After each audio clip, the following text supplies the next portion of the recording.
Nous sommes dans la joie de nous retrouver, chers amis internautes, et nous rappelons qu'au cours de cette émission, Info pour tous, nous revisitons certains sujets qui font la une de l'actualité et avec la lecture de la Bible, puisque la Bible, c'est la parole de Dieu et il est important de tout comprendre à la lumière de ce que notre Créateur nous dit. Et pour comprendre cela, notre invité est le pasteur Moshe. Pasteur Moshe, bonsoir. Bonsoir. Comment allez-vous, pasteur Moshe? Très bien, par la grâce de Dieu. Très bien. Nous commençons, pasteur Moshe, par la première information. Nous avons vu les partisans de l'ancien président Jair Bolsonaro au Brésil qui ont attaqué les lieux du pouvoir. Et ça a une certaine résonance avec l'attaque du Capitole aux États-Unis et d'un certain Donald Trump. Qu'est-ce que vous pouvez dire par rapport à cela, puisque c'est ces deux personnes qui sont atypiques? Oui, c'est surtout deux personnes qui défendent le peuple contre les organisations secrètes mondialistes dangereuses qui disséminent toutes sortes de pratiques abominables dans l'humanité. Et à un moment donné, les gens sont fatigués. Hein. Je n'excuse pas la violence, mais je me mets à la place de ces gens-là qui, de leurs yeux, voient clairement un malfaiteur comme Lula récupérer le pouvoir poussé par les gens du Nouvel Ordre Mondial. Il a été élu. Oui, mais les élections aujourd'hui, même pas aujourd'hui, mais les élections, il n'y a que ceux qui font confiance en ces politiciens-là qui y croient. Voilà. Donc c'est quelqu'un qui sort de la prison pour malversation financière. Il va être élu président. Est-ce que c'est normal? Et donc, les gens sont dépassés de voir de telles choses. Et quand on est dépassé, on a tendance à user de violence. Voilà, c'est ce qui s'est passé. Comme c'est ce qui s'est passé du temps de Trump. Pareil, les gens qui voient la vérité, ils voient comment il y a eu la manipulation Covid et autres. Et quand ils voient maintenant ces gens-là prendre carrément le pouvoir, il y a cette réaction-là de dépit, d'exaspération. Les gens vont manifester leur mécontentement physiquement. Mais pensez-vous que dans ce que vous dites, est-ce que vous pensez que ces élections sont truquées C'est fort probable que ce soit truqué comme les élections de Donald Trump, pareil. Pourquoi? Pour quel intérêt? Mais l'intérêt, c'est d'éliminer tous ceux qui s'opposent à la logique du nouvel ordre mondial. Je ne dis pas que ni Trump ni que Bolsonaro soient des vrais chrétiens. Moi, je n'en sais pas plus que ça. Mais toutefois, c'est des gens qui ont appliqué des mesures qu'ils avaient annoncées avant les élections. C'est rare ou même inexistant en politique que quelqu'un applique ce qu'il avait des mesures annoncé. Discutables. Oui, des mesures principalement racistes, oui. La haine de l'autre. Les mesures sont discutables, hein, quoi qu'il n'y ait pas que ça, hein, il y a aussi des bonnes choses, mais au moins, il a respecté ce qu'il avait promis aux électeurs. Voilà, c'est ça l'honnêteté, la fidélité. Et c'est des gens aussi qui ont une vie normale avec une femme, avec des enfants. Vous n'allez pas voir avec un ministre transgenre ou quoi que ce soit. C'est des gens qui veulent une éducation normale comme autrefois. Et donc, tout ça, c'est contraire à l'agenda des gens du Nouvel Ordre Mondial et ils font tout pour les éliminer. Mais, pasteur Moshe, dans ce que vous dites, on a du mal à se situer d'une certaine manière, puisqu'on a l'impression, comme vous dites, Lula, qui est de gauche, avec des valeurs morales qui sont contre ce que dit la Bible, puisqu'ils défendent l'homosexualité, ils sont pour l'écologie. Mais de l'autre côté, on a des gens de droite qui sont aussi trop durs, qui sont contre les étrangers, qui sont contre... Mais est-ce qu'on n'arrive pas à trouver quelqu'un qui soit mesuré entre deux et qui ne va pas dans l'extrême pour dire qu'on est contre les étrangers? On a vu sous le mandat de Trump des familles séparées, des enfants qui se retrouvaient sans parents puisqu'ils étaient dans des centres de rétention. C'est inhumain tout ça. Ce ne sont pas des gens qui sont parfaits, mais dans la vie, nous apprenons à choisir le moindre mal. Voilà. Entre le mal qu'a eu à faire peut-être Bolsonaro ou Donald Trump et le projet mondial d'esclavagisme de l'être humain, je pense que Donald Trump et Bolsonaro ne sont que des enfants, quoi, à comparaison avec ces gens-là. Pour finir sur le sujet, Pasteur Moshe, vous parlez du nouvel ordre mondial, mais ceux qui nous suivent ne comprennent pas de quoi vous parlez. Qu'est-ce que vous mettez derrière tout ça? Est-ce que vous pensez qu'il y a un complot mondial qui se fait? Il y a un complot mondial qui est en route depuis longtemps, qui a pour objectif de mettre les êtres humains sous la coupe d'un dictateur mondial avec une religion mondiale. Et ce complot mondial avance à grands pas à notre époque. Nous avons vu ça avec le Covid, où toutes les nations ont pris les mêmes mesures sous la contrainte du nouvel ordre mondial. Et nous voyons ça avec le fait qu'on mette de côté Donald Trump, fausse élection, et puis là maintenant c'est Bolsonaro. Nous voyons la guerre en Ukraine, c'est toujours le nouvel ordre mondial qui ne supporte pas les pays qui n'appliquent pas ces règles immorales. Voilà, c'est un mouvement qui a tendance à animaliser l'homme, donc que l'homme soit juste un animal qui assouvit ses besoins. Et comme ça, il est manipulable et finalement, il sera contraint par un gouvernement mondial à avoir une seule religion et un seul dirigeant. Mais quand vous dites un seul dirigeant, est-ce qu'il y a quelqu'un qui chapeaute tout ça aujourd'hui? Qui est le responsable de tout cela? Actuellement, il n'y a pas encore cet homme impie qui sera le responsable, dont la Bible parle, l'homme impie, l'antichrist. Il n'est pas encore en vue aujourd'hui. Peut-être qu'il est déjà en action, mais il n'est pas encore en vue. Mais actuellement, c'est des groupes de Bilderberger, de CFR, Conseil pour les relations étrangères, tous ces gens-là dont font partie les Bill Gates et consorts, les Rockefeller, les Rothschild. Donc c'est eux qui dirigent le monde à travers l'argent, à travers les banques, à travers leurs organismes. Mais ça fait peur ce que vous dites. Finalement, sur cette terre, où est-ce qu'on est en sécurité finalement dans ce Nous ne sommes en sécurité qu'en Jésus. Voilà, Jésus est l'arche. Quand tu entres en Jésus, tu es comme quelqu'un qui est entré dans une bulle, dans une bulle transparente, mais infranchissable. Et c'est en cela que tu peux être heureux, en cela que tu peux te sentir protégé. C'est venir à Jésus, l'arche que Dieu nous a donnée. Pasteur Moshe, nous passons à notre deuxième sujet. Nous avons vu les jours derniers la mort de deux personnes qui ont, deux personnalités, je dirais même, qui ont marqué d'une certaine manière l'histoire de ce siècle. La mort de celui qu'on appelait le roi Pelé et la mort de l'ancien pape Benoît XVI. Qu'est-ce que ça nous apprend finalement, puisque les deux, il y a une similitude, hein, ils sont morts de maladie, mais assez âgés. Qu'est-ce que ça nous apprend? Ça nous montre que... Ils ont bien vécu finalement leur vie. Bien vécu, c'est pas sûr, hein, parce que la vie d'un homme, pour la connaître, il faut s'en approcher. Regarder à travers les journaux télévisés ou bien la télévision, ça ne suffit pas. Pelé a eu des divorces, il a eu des difficultés. Benoît XVI, n'en parlons pas, nous avons assisté à sa démission. Et voilà, il a été un peu relégué quelque part.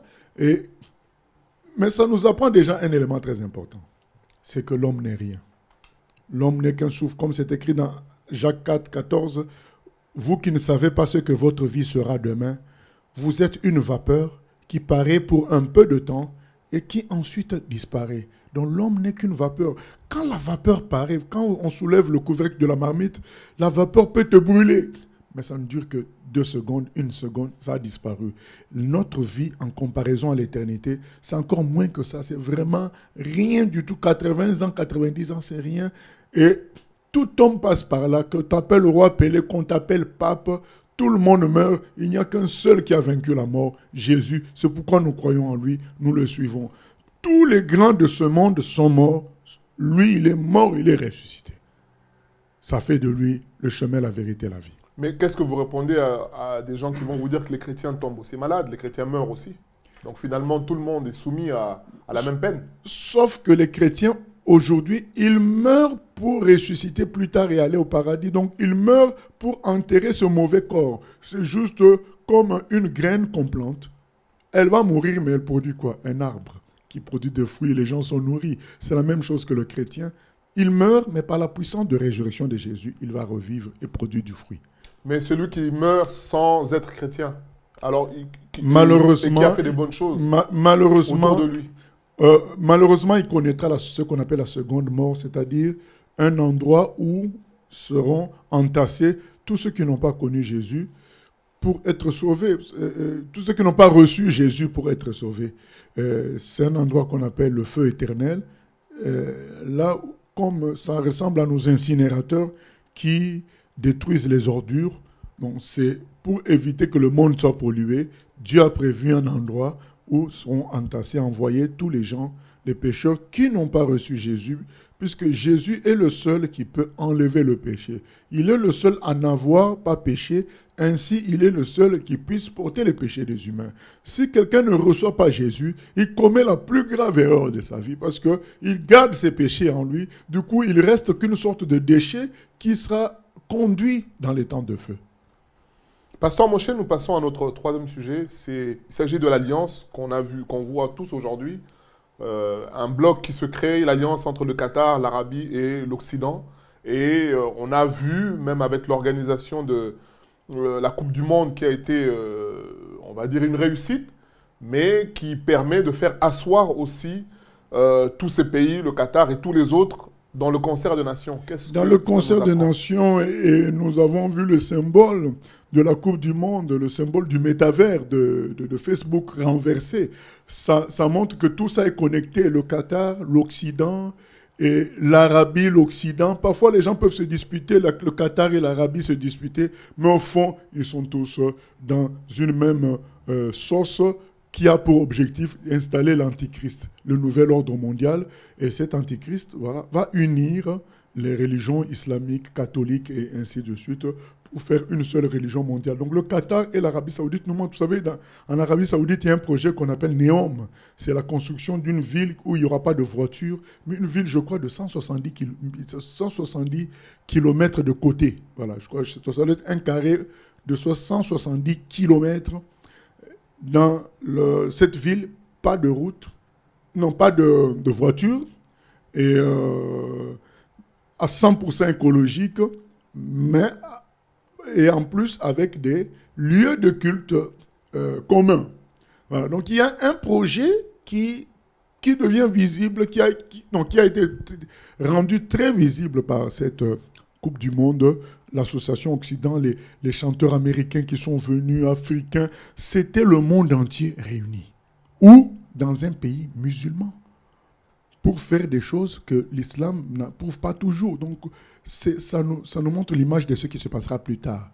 L'islam sera inclus dans ce régime du nouvel ordre mondial. Voilà, ouvrons les yeux, soyons attentifs. Pourtant, il y a eu quand même des réticences en ce qui concerne l'imposition des signes ostentatoires par rapport à l'homosexualité.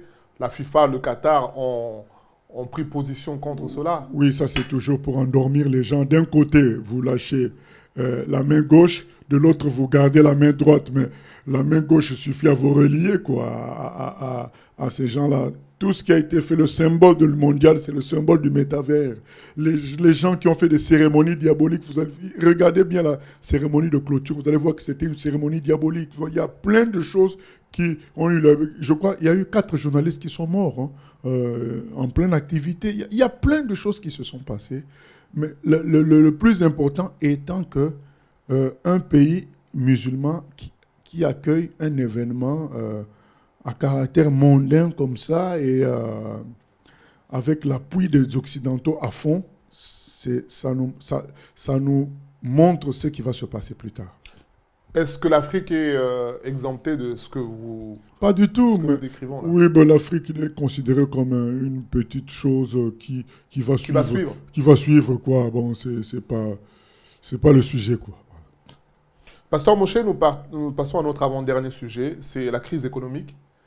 Et la question aujourd'hui, c'est comment doit se positionner le chrétien, puisque la crise touche tout le monde. Lorsque le prix du carburant augmente, ça touche tout le monde. Lorsque le prix de l'huile augmente, ça touche tout le monde. Lorsque la vie est dure et difficile, elle est difficile pour tout le monde. Comment se positionner dans ce contexte-là en tant que chrétien?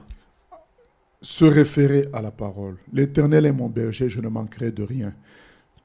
Il est vrai qu'il y a des choses que le chrétien subira en même temps que les païens. Admettons qu'il y ait une guerre. Les chrétiens vont entendre le sifflement de balles et des bombes. Même peut-être sa maison peut être détruite. Mais en tant que personne, sa vie sera toujours une vie agréable puisque Dieu pourvoira à ses besoins. Je bénis Dieu pour des moments de ce genre-là de crise parce que ce sont des moments qui réveillent la foi. La foi de beaucoup est en berne à cause du confort occidental. Les moments de crise permettent aux gens de réfléchir, de commencer à comprendre que le monde a échoué, le monde n'est pas Dieu, et qu'il y a des difficultés. C'est de bons moments pour le chrétien, non seulement pour sa foi, mais c'est de bons moments pour l'évangélisation également. Une question, Pasteur Moshe, par rapport à cette crise. On a cru comprendre il y a quelques mois en arrière que la crise, l'inflation était due à la guerre en Ukraine. Alors, qu'est-ce que vous en pensez? Puisque c'est une crise mondiale, finalement. Bien sûr que c'est un mensonge. Aujourd'hui, j'ai entendu des gens à la télé dire que les prix du pétrole et consorts ont retrouvé leur prix d'avant la guerre de l'Ukraine. Alors, pourquoi toujours cette crise énergétique? Donc, c'est du mensonge, c'est utilisé pour faire atteindre les nations, amener les nations à atteindre les objectifs du nouvel ordre mondial. Vous savez, le but final, c'est quoi? C'est que les économies vont tomber et être soutenues que par les États, par les grands organismes internationaux, de sorte que nous ayons une petite minorité seulement qui travaille et les autres travaux sont accomplis par les machines. Une grande majorité, la grande majorité va être payée sans travailler, mais un montant qui te permet juste de vivre. De sorte que le jour où les mesures, des lois sont votées dans le sens du péché, dans le sens de l'anti-homme, dans le sens du bestialisme. Donc quand les lois comme de ce genre-là, transgenre, LGBT, tout ça sont votées, le jour où tu refuses de te soumettre à ça, on te coupe ton revenu minimum et c'est fini pour toi. Alors que quand les gens travaillaient, ils produisaient eux-mêmes. Donc ils vont faire en sorte que les économies tombent. Regardez comment les boutiques ferment à gauche, à droite. Les restaurateurs, nous avons entendu beaucoup pleurer. Le but, c'est qu'il y ait des grands... Avec des prix qui ont triplé, de l'électricité. Par 10. Voilà, mais pourtant, les grandes boîtes, elles sont toujours là. Le but, c'est quoi? Les grandes boîtes vont absorber les petites. La classe moyenne va disparaître. Il va y avoir une minorité qui travaille, la classe élevée, et la grande majorité qui va dépendre des subsides de l'État, de sorte qu'ils soient soumis comme des esclaves. C'est ça le but de toutes ces crises au niveau de l'ordre mondial. Mais donc, dans ce que vous décrivez, les choses ne vont pas s'arranger alors? Les choses ne peuvent pas s'arranger. Si M. Macron n'est plus président, on peut imaginer que d'ici quelques années, un président bien intentionné puisse changer les choses, ou ça se joue... Ça ne sera qu'une parenthèse. Il peut y avoir comme ça des parenthèses du genre Donald Trump, du genre Jair Bolsonaro, du genre, je crois, la première ministre italienne aujourd'hui. Il peut y avoir des parenthèses comme ça, du genre Poutine, mais le monde est en marche vers le pays unique, le nouvel ordre mondial, l'antichrist. Nous sommes en marche. La Bible dit que le mal va toujours grandir. Pasteur Moshe, nous arrivons à notre dernier sujet, la surmortalité à cause du vaccin. Est-ce que vous en avez entendu parler? Bien sûr, depuis longtemps, nous le savions. Au moment même où on n'en parlait pas, nous écoutions... Il n'y avait pas suffisamment de recul pour... Si, mais le recul, ce n'est pas quelqu'un d'autre qui va te le construire. C'est toi qui le vis autour de toi. Des gens que tu connaissais en bonne santé, qui prennent le vaccin et qui en meurent, ou bien qui deviennent malades, qui deviennent handicapés. Des gens autour de nous, nous en avons entendu parler, des gens qui avaient le cancer et qui étaient déjà finis depuis longtemps, depuis des années. Ils ont pris le vaccin. 6 mois, 1 année après, le cancer est réactivé. Il y en a même qui en sont morts. C'est des choses que nous entendons, ce n'est pas quelqu'un d'autre qui va me construire mon recul. Et nous le savions, mais aujourd'hui, il y en a tellement que ça commence à être dit par les médias officiels. J'ai suivi le témoignage d'un journaliste ou un présentateur, je ne sais pas comment on peut l'appeler, Patrick Sébastien, qui se questionnait aussi par rapport à ça à la télé en disant qu'il a été vacciné et il a l'impression qu'il fait une corrélation entre le vaccin et l'activation du cancer. Et son médecin a pris des précautions en disant qu'il ne fait pas de lien, mais qu'il n'en exclut pas non plus.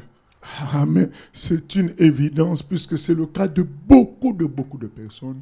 Là, une de nos sœurs en France, ici, en est morte. Elle en est morte. Elle était guérie depuis longtemps. Ce sont des réalités. Ce sont des réalités. Donc, il faut voir les choses en face. Nous espérons au vu de tout cela, que beaucoup vont tirer les conséquences qui doivent être tirées. Mais quel est l'intérêt d'obliger les gens à se vacciner alors? Est-ce que c'est pour les contrôler ou est-ce que c'est pour diminuer la population sur Les la Terre? deux, expérimentation à ciel ouvert, à grande échelle, expérimentation d'un produit avec d'autres visées, de mettre des choses, des antennes nano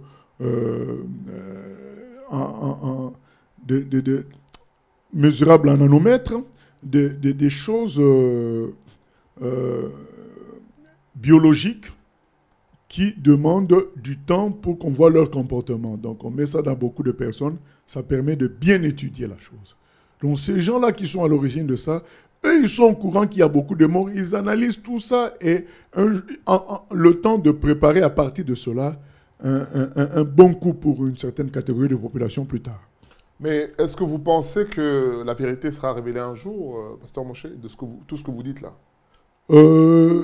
Elle sera révélée, mais elle ne sera pas entendue. Elle sera entendue que des gens qui veulent l'entendre.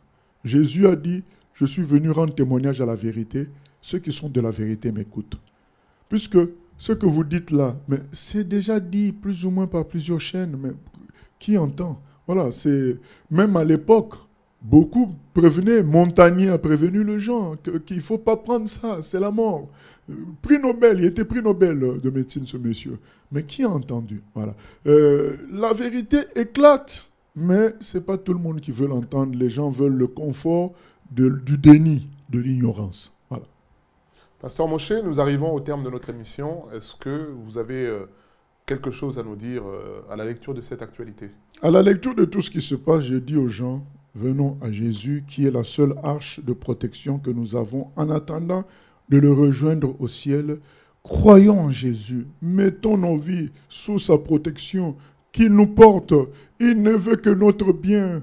Avec lui, nous sommes non seulement bien sur terre, mais nous serons plus tard encore bien le jour de la résurrection.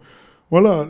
Qui peut dire aujourd'hui que sa richesse lui suffit? Personne. On a vu Edson Arantes Pépélé qui vient de mourir, et d'autres encore qui tombent malades, qui meurent de cancer et autres.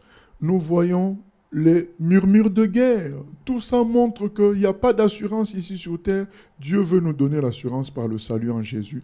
Entrons dans cela, que l'on soit jeune, vieux, enfant. Dieu t'appelle, viens à Jésus. C'est sur ces paroles, chers téléspectateurs, chers amis internautes, que nous mettons un terme à notre émission. Et nous espérons avoir répondu, du moins par la grâce de Dieu, éclairé au travers de l'actualité. Et nous vous souhaitons une bonne fin de journée et à la prochaine.